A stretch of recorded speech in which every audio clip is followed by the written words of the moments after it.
I actually don't know much about it. I know nothing about it, but I've just heard that it should be abolished. I think the Senate should be abolished.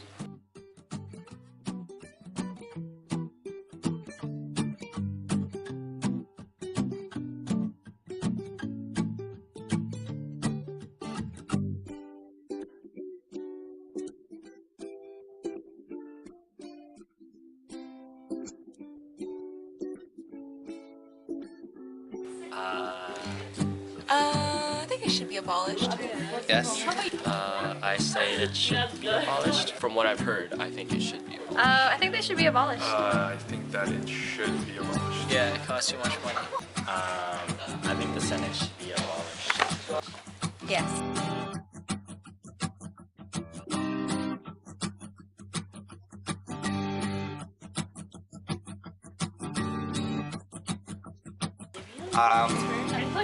Not exactly. And it does. The what Senate? Not really. I don't know. No. No, I don't. No. Ottawa Senators? They do sorta. Hi guys, you may or may not have noticed already, but we chose to do our project on the Senate. So we conducted a series of interviews with our peers, and we realized that many of you have a lack of awareness regarding the function of the Senate. So Andrea, do you know the function of the Senate? I think so, but it'd be nice to have some clarification. If only there was someone we could ask. Only there was someone.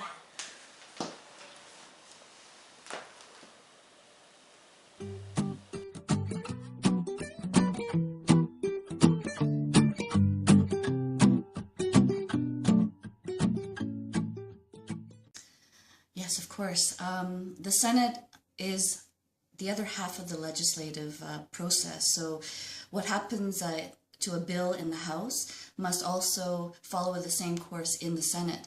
And so as a senator, I am a legislator. And so on government bills, private members' bills, and some could actually originate in the Senate as well, one very important function is to be part of that legislative process. We call it the Chamber of Second Sober Thought, in that time does work a little bit differently, in that it is not an elected body at this time, and so because of longer terms and whatnot, there seems to be at times more time to pay attention to some very specific issues regarding a bill. And so I know that we have been able to reassess or analyze something in more depth at times than the House of Commons. So it is a very important part of the overall legislative process. Another really important function, which I hope that Canadians will continue to learn about and understand, is how a senator or the Senate can bring attention to a very important cause or a special constituency that otherwise would be missed or perhaps do not have the kind of representation that they should. So I use this very special pin that I'm wearing as an example of a very important constituency that I came across, an issue of the Korean War veterans who for 60 years had been in essence overlooked, and we say sometimes forgotten.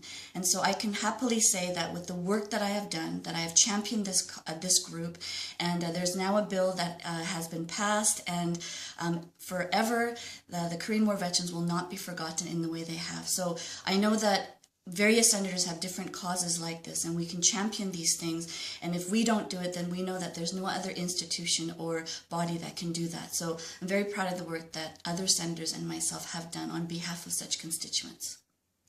So following up on what Senator Martin said, a good example of a bill that was heavily revised in the Senate is Bill C-2, the Accountability Act. This bill was rushed through the House largely for political purposes, so when it reached the Senate, many flaws were discovered. The Senate found that the bill failed to meet the intent of the legislation, so many amendments were made to the bill, and after some discussion between the Senate and the House, a final bill was approved that both legislative houses agreed on. This is a great example of the positive impact of the sober second thought. So obviously we believe that Senate abolishment is not the correct path to take. However, we have heard about Senate reform. One suggestion we heard is an elected Senate.